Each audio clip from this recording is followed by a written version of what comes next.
The people that have under 10,000 followers, in fact, the people under 5,000 followers, probably have better engagement than the 10,000 follower count folks. Followers don't equal cash. I see this all the time where people go crazy when I talk about the estrogen patch. I'm so sick of talking about it, but it's driving engagement, it's driving followers, it's driving brands to my page and hiring me for brand partnerships around menopause. Why do so many business owners feel like social media isn't working? Because they're not seeing the sales that they think they're going to see from one post. For example, say they're having like an event and they do one post about the event. One post isn't enough. I feel that a lot of companies, because social media is so inexpensive and so it's easy to reach their audience, feel like that's the only thing they need to do. And they don't have proper tracking mechanisms for it is another thing. But social media is one part of the pie. It's not the whole pie. And a lot of people spend so much time burning and spinning their wheels in social that they're just like, this isn't working. Because it used to be like, it used to take 7 times for somebody to remember your business. And now it's more than that because of all the social networks, of email marketing, of websites. It used to be there was TV, radio, and billboards and newspaper. And now we have those offline strategies. And now we have the online strategies like email marketing, your website, social media, CTV, which is streaming platforms running ads. And organic social really only gets 2 to 5% of your audience reach. So if you have 1,000 people, you're really only catching 2 to 5% of that. Unless you're paying for advertising, unless you're doing paid media. So social media is earned media, whereas if you run ads, that's paid media. And I think that sometimes businesses forget that there's the mystery of the algorithm, right? And like, if you're not posting consistently, like if you're not doing certain things that the algorithm likes, you're not going to suddenly get that visibility when you post the one event post. You've been flatlining for months, and then you have a post. Facebook doesn't go, oh, suddenly you're alive. I'm going to show it to all of your followers. No, Facebook doesn't work that way. Meta doesn't work that way. So TikTok doesn't work that way. TikTok doesn't even work that way. Like social media is basically you need to be consistent. And if your competitor isn't posting on social, you have a great advantage because if you can post consistently on social, you're going to outbrand awareness your competition. Exactly. And I think one of the common things we hear as consultants, which makes me roll my eyes and almost burns me out at times, is I'm not seeing the ROI from paying you for social media, but they also don't have tracking mechanisms in place to capture that. For example, they have a website, they have somebody answering phones. They have a mechanism when somebody calls, whoever's answering the phone may not be asking, oh, how did you hear about us? I mean, if you have an intake form and social media is on your intake form, you better have a workflow to track that. Yeah.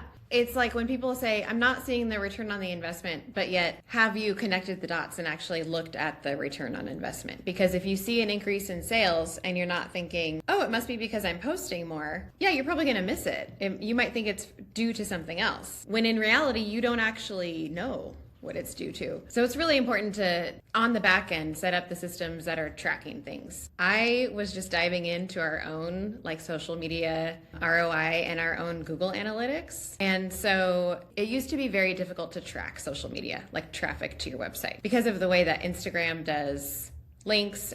But Facebook, you can put a direct link. It's hard to know, but Google Analytics is getting better at labeling like traffic, where the referral is coming from. And then social posts are showing up in Google search results, and Reddit posts and LinkedIn. And so it's all kind of building on that trust and authority that's then aggregate to where Google is sending those searches to. So if you're not tracking your ROI on social media, do you have Google Analytics set up?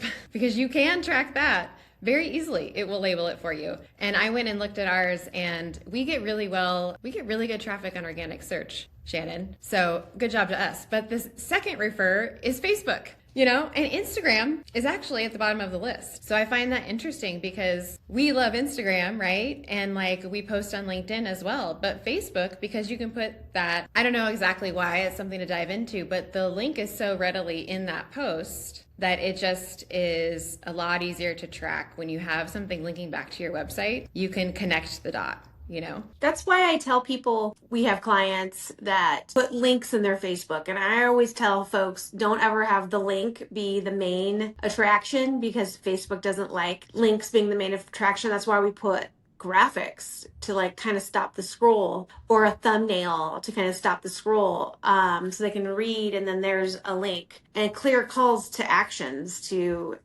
for example, the main call to action in our LinkedIn, our Facebook, and our Instagram posts and our Pinterest posts are, go watch the Cringe Mountain Diaries podcast with the link. And it sends it over to, I think, our website or YouTube, one of the two. I toggle back and forth. But having like a clear place in the places when you can link is super important. Not just like, a lot of times I'll be scrolling and I'll see the link in bio. I'll be scrolling on Facebook and it's like, you're doing Facebook wrong. You can actually put a link in there. Just don't make the link the main attraction. Yeah. It's kind of funny. It's like, see link in bio. It's like, what platform am I on here? To me too, it goes to another like principle that I like to talk about is don't give people 5 links to click on like in an email, you know? Give them 1 link. And so when you say like link in bio, you could have 5 or 6 links in your bio, you know? Put it in the post, like remove the barriers so that they have one action that you're asking them to do. And then it's almost like people have an urge to like click a button, and there's probably been like psychology studies done on this, but it removes that like pause before the action of like, I don't know which one to click. It's like, there's only one. Click that one. I don't ever see Instagram putting a way to link because Meta doesn't want us going off those platforms. You can't, I see it all the time too, where it will say, click my shop my link, and they put the link clearly in there, and it's like, you can't click that link. Like if somebody really wants to buy from your shop, you're going to want to use your CTA as go to my link in bio and try to have that link like one of the first 3. I see this all the time. Nobody can click on those links in Instagram. They can click on a link in a story, they can click on a link in a bio, but that's really about it. It's really interesting how much Instagram has kept links. You're still in their app. Like when you can be like online and you're still in the Instagram app. I just feel like that's really weird. I don't know.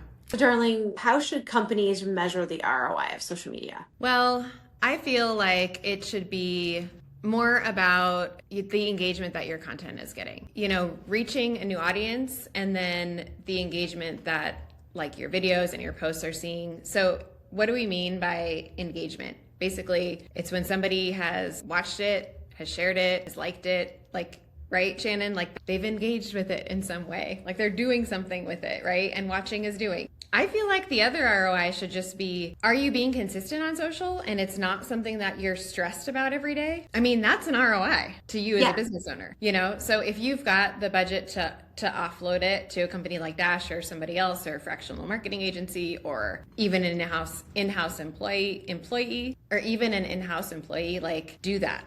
Because you as a business owner don't need to be in your business's social media every day trying to figure out what you should be posting about today. I just had this conversation with a small business owner last night where she is, you know, busy building her business, and she feels like once she gets in there, it's like, oh, I should make a reel and I should do this and that. And then it's like an hour goes by and she's like, I don't really know. Like she's still kind of left with, I'm not really sure what I should be doing here. Like, what's the priority? And so when we work with businesses, that's the first thing that we sit down and figure out. What are your measurables? What are you actually trying to get out of this? And who are you trying to reach? And then we decide on measures of success based on that. Are you reaching the people that you're trying to reach? Is it being consistent? And is it getting good engagement? And then if one of those is not happening, what are the other things that we can tweak to get you closer to those goals? It's one of the reasons why when you work with us, we have all of our clients sign a 12-month retainer, because it may be 6 months before you see some sort of engagement on social, because it just takes that long for people to find you. It takes that long for, the way I see it, Meta and other platforms to, oh wow, okay, they're being consistent, and like where you get rewarded. And I think a lot of people get stuck in the mindset of virality. Like they're just like, okay, like I'm gonna make this one post and it's gonna just go viral. And it doesn't. And nobody comments. And there's a couple likes. And in fact, People don't comment anymore because of the way they're scrolling social. They're scrolling. They're not reading the comments. They're watching. It's mostly watching. They're either scrolling up and down or they're swiping, left or right with a carousel. We're seeing that people, they're not actively typing. They're just liking. And it's this like it, scroll, like, scroll. Like, scroll. So comments are going out the window, and we're also seeing, especially because TikTok has this, and now Instagram does the repost, where if you can repost something, and then when you repost something, your friends see it, people that follow you see it. So we're not seeing the comments so much anymore. So comments are down. What about followers? Do you feel like followers are still a valid metric to use? I've never thought that followers are a valid metric to use. I know that was a trick question. Yeah, no, followers are not. Followers, I see so many people get caught up in that number. For example, local businesses have this mentality that, oh, if you have 10,000 followers, you're an influencer. When in fact, like, anybody can be of influence. That's what boggles my mind. Like, they think, oh, you can't enter until you have 10,000 followers. But the people that have under 10,000 followers, in fact, people under 5,000 followers, probably have better engagement than the 10,000 follower count folks. It's my biggest problem when it comes to influencer marketing is you have to have a certain amount of followers to take part in certain influencer platforms. But also, like, followers don't equal cash. I see this all the time where somebody could have over 10,000 followers and not be monetizing that, and somebody that has 4,500 followers has a six-figure income as a content creator. So it could be like an influencer has 10,000 followers, but they quite haven't harnessed like the monetization, but somebody at 4,600 is making six figures. Not necessarily as a influencer, but they're making content that is driving money either through brand partnerships, UGC, affiliate marketing, and things like that. So it's just, followers don't equal cash, and people like get stuck on that number. Like, if you have great engagement and people are commenting and they're sharing and you are growing follower wise, you're doing something right. And a lot of people that are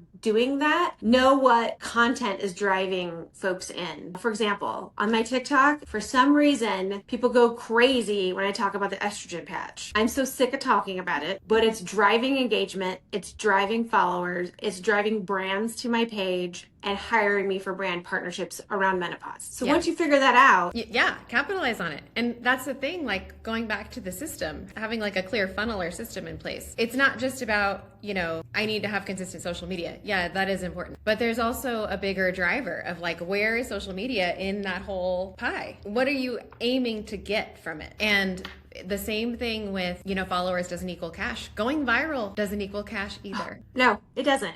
And people think like, oh, I went viral. It's like, great. Was that over an offer? Was it over, an authority piece? Was it over you dancing a silly dance with a song and you've seen nothing? Like, was it over you showing your estrogen patch? Yeah, it wasn't over. And now you're stuck making estrogen patch videos? Yeah, but your system is making you money on that. It is. But I just see so many people get caught up in the whole, I want to have 10,000 followers by the end of summer because they think it's just gonna like magically change things for them. And it may. When I hear somebody say that, what's your long form strategization? When I hear somebody say that, I think, what is the long-term strategy for this? Like, what are you doing long-form wise? Because if you're spending so much time spinning your wheels on social media, you could be developing blogs with affiliate links that's searchable, that goes on Pinterest, that drives affiliate marketing or brand partnerships to you. And making those videos takes so much time. I pump out anywhere from 15 to 25 videos a week. And there are times I'm like, there's a better way to do this. Darlene and I talk about this all the time.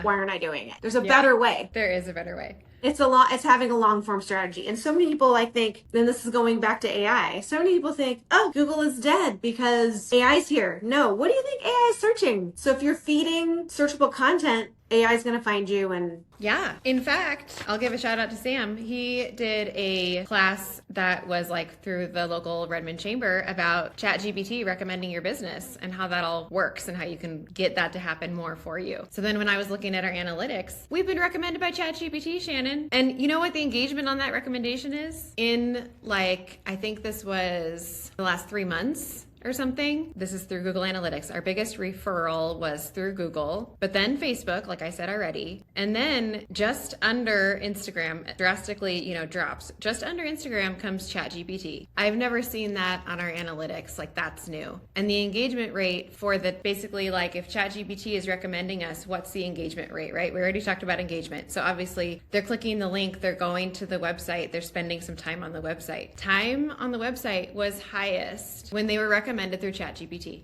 The engagement rate was 90%. Google's engagement rate, when there's a link from Google to our website, it's only 95%. Like that, that's not that much higher, It kind of blew my mind because I was like, this was not on my radar before. And so if you want to learn more about that, I can link to Sam's video on it. But the way the AI is looking at all of this stuff, like search, it's taking signals from social, from platforms like Reddit, from YouTube, from Pinterest. And it's basically like putting that all in kind of in its formula. So yeah, we see like direct referral traffic, but there's also all these other like things that are kind of adding to your authority in search, both in Google and now in AI. And it's like, yes, social media is brand awareness and is like about being consistent and showing up and being there for your audience, but it does have significant value when you look at the way that it like gives to your score, basically, for being found in search. And it's not going away. Like the recommendations, the way that like AI and chat recommendations are working is like, if you capitalize on that now, you'll have a significant like leg up,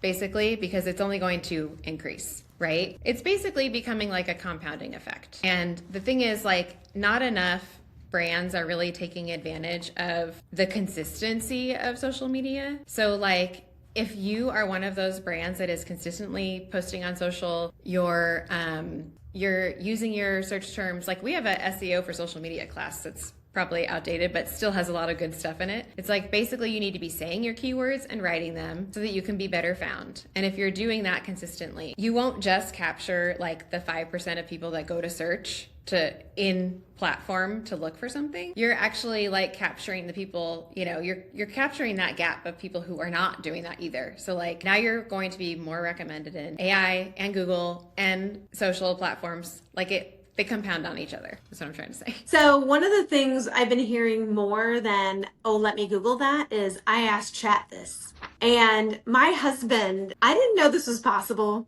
because I spend way too much time on my phone. I really try to, when I walk in the door, like, do not disturb my phone for the rest of the night. And he is constantly asking ChatGPT. He has it on his phone and he'll ask it questions. He has like a conversation with it. And I actually feel that the chat bot on your phone is too wordy. They will have this conversation back and forth. I'm like, he's just like, the chat guy is using like, and you could pick like, gives you like 10 different voices. I know. And it cracks me up because I'm just like, can chat just be simple? And my husband had asked chat to like listen in a meeting and take notes. And it kept like interrupting and asking questions. Like, just take the notes. So I feel like it's like, we're at the dumbest it is right now. Just like, imagine where it's gonna be in 5 years. Yeah, one thing we say all the time is that it's the worst it's ever going to be today, right? It's constantly improving, and the way that people search is changing. We're asking chat for recommendations. We're asking, we're going on different platforms to look for different things. We're seeing like, what does Shannon recommend for clothes, makeup, menopause, whatever? What restaurant did Darlene go to and recommend, or whatever? And it's like all of those. All of that search activity is getting a little bit more like democratized, but Google is still grabbing all of that and like aggregating it, right? So when people say like, I don't see the return on investment, it's like, it's all part of that bigger picture, and they forget about that. One of the problems with business owners and social media is it used to be a nice to have. It's a must have now. You need social media. It used to be like, oh, I don't exactly need it. Like, it's a nice thing to have. And now it's like required. Yeah. It's required to have these things. If you're a business owner, especially if you're a brick and mortar, especially if you have people coming in the door. I can't think of a business that should not be on social media. And because of that, they think, oh, I have to be on it. I have to do it. They're begrudgingly do it. And they hire somebody like us. And we tell them, like, here's the things you need to do. And they're like, every month, month, like paying that invoice and like, oh my God, I'm not seeing anything from it. But then they shut it off and then their competitor out competes them and then they're like, okay, yeah, I guess I need this. I totally need this. It's just not a nice to have anymore. It's a must have. And when somebody comes to work with us, we're like honest with them. It's going to take you a year. We used to do 3-month contracts with folks, and after 3 months, we were constantly cycling through people. The second we switched to the year contract thing, we had clients long term with us. And it's because like, we're keeping you consistent. We're driving the traffic, but they're also doing email marketing. They have a website. They might be running an ad in the local newspaper. They're probably not doing radio and TV, but like they have a full marketing plan and they have their offline strategies set and their online strategies set. We just don't let a company come in and do social media. They have to be doing other things because they're just not going to be successful. Yeah. And it's not like we make them, hire us for all the things, but it's like we fit into other activities. It's like, don't hang your hat all on social media. But the other thing too is that we've seen like when you go from you're not really posting to like inconsistent posting, and then you work with Dash and now you're consistently month 1, month 2, month 3, like you're posting 4 or 5 times a week and videos, which is typically how we work with our clients is video heavy. We have seen, Shannon, that engagement rate skyrocket. Like that does not take a year to see. So like you will see the engagement rate go through the roof, like as soon as you start posting consistently. And it usually happens right around 3 to 4 months. But then it's like to see it come full cycle and for them to connect the dots between activities on social, email marketing, website traffic, whatever they're doing offline. And then like to see that come through in sales, that's usually what takes like some time to build. And so I want people to, I don't want you to be discouraged too, like if you're a small business owner and you're trying to be consistent, because you will see a big difference. And I'll tell you something about LinkedIn. I recently started getting a little bit more like active, intentional every day going to LinkedIn. My profile views and my searches have been insane. Like they've gone from like very low numbers to like in the hundreds. And I've only been doing this for like 2 weeks. So, I mean, there is ground to be made and definitely like connections and money to be made when you are focusing on the things that matter to you and you're putting, content out there that is authentic and real and consistent like we preach. And I want to say one more thing too. It's like, yes, you need to be on social. It's a requirement. You do not have to be on every platform. No, you don't have to be on every platform.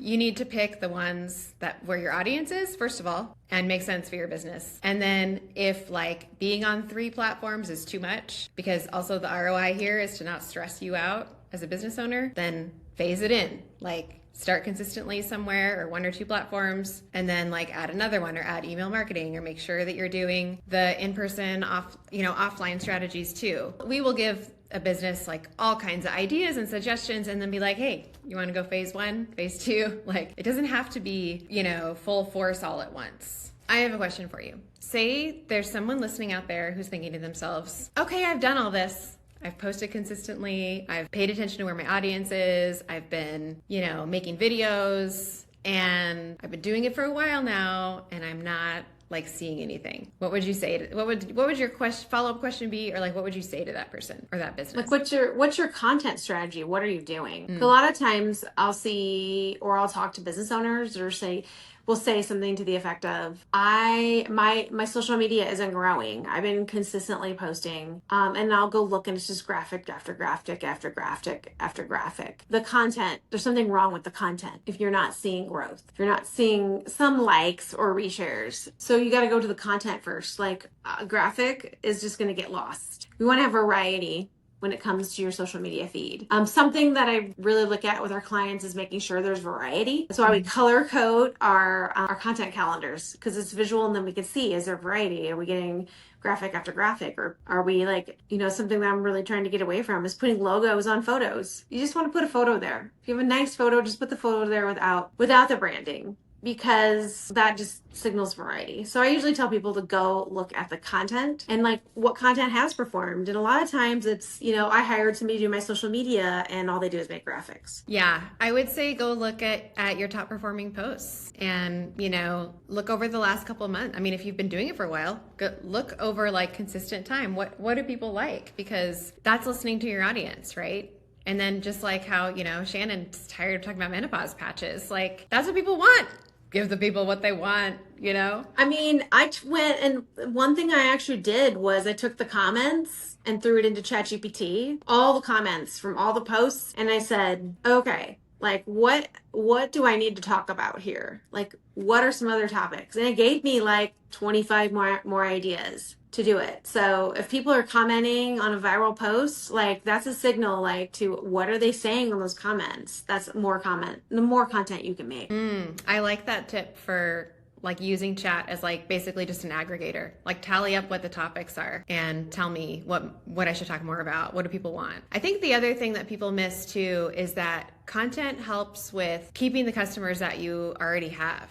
Like keeping the audience that you already have. It's like, yes, you want to reach new people, you want to grow, but it also keeps your repeat customers. It keeps it keeps you top of mind. And that's the other part of the brand awareness part, right? It's like, oh yeah. And this is great for restaurants too. It's like, oh yeah, I love that place. I need to go back there. I need to order again. I love that place, and I saw they're having a donut pop up. And that's the only way people are finding out about it is Instagram. It's really interesting, and this is a side note, how it used to be that people thought they didn't need a website because they could just have a Facebook. And now it's like people think they don't need a Facebook because they can just have a website. It's like, no, you kind of need to you need to work them both together. We are very like website first. Everything, you should have a place for people to go, to land, you need to have a home like for your business. But the way that you get people in the door is putting that content out there, is, pulling them in. The other thing that people don't think about with ROI is getting them off social and into an email list. So I don't want to go too far into that because we are going to have an email marketing podcast later. But another thing, like if you're doing this consistently and you're not seeing the ROI, I would also challenge you to look at your funnel again and be like, okay, how can I start to grab people into an email list? Because frankly, like the algorithm will not always show your content to people. The only real way to get them to see it is getting them on your list. I mean, over time, that's the thing no one can ever take away from you. So if you're not doing that, I would say start now. If you had to give one final thought as to what creates real ROI on social media, what would you say? I would say make sure that you have a call to action in every post. I just so often see posts that, somebody's showing a really cute pair of sunglasses, and there's no way, I'll see the brand isn't tagged. I'll see no call to action. And now there's tools, especially if you're showing content that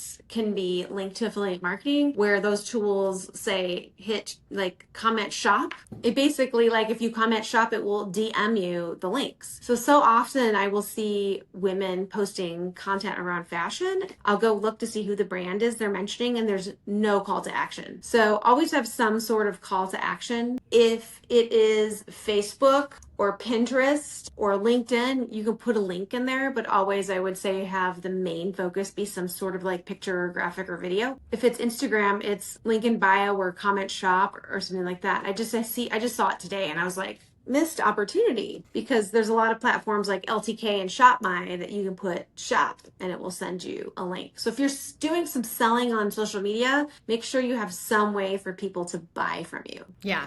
Make it easy. Make it very easy for them to buy. Remove all the barriers. Yeah. And if you don't have a shoppable thing, make sure you have an engaging question. One of my favorites is outfits I wore in my spring capsule this week, and I asked which one's your favorite, and everybody comments with their favorite. Everybody has opinion about the 5 outfits I wore. Yeah. And Linda's going to be in there saying that I don't dress for my body. So yeah. And in a time when people are not commenting, having an engaging question and getting people to comment, that feels like gold. Because then you get more content ideas. Everybody liked that flowery dress. I'm going to wear that more often. I'm going to do a reel on it. Its own post or its own carousel about, how I styled this thing 5 different ways. Carousels are hot right now. It's the one thing that there's some people really nailing it with carousels, and there's some people I'm just okay, how can I do more carousels? And at Dash, we try to do more carousels, but carousels really are only an Instagram and TikTok thing. They're not a LinkedIn thing. They're not a Facebook thing. Yeah. So you just got to keep that in mind. Yeah. They don't translate visually. Yeah. For me, I would say I go back to the basics. keep it consistency. Like, just be patient, be consistent, and then go back to the planning. Like, is the content that you're making, like, does it make sense for what your business values are and who you are, and are you saying something unique? Like, there's a whole thing too, like with ChatGPT, where you can go in and ask it to give you like content ideas, but really, your strategy should include content that only can come from you, from your business, and that is like that should be the main strategy. So if you are looking for ROI on social, I would say, like, tell your stories there and consistently tell them, and then decide after a while what the ROI is for you.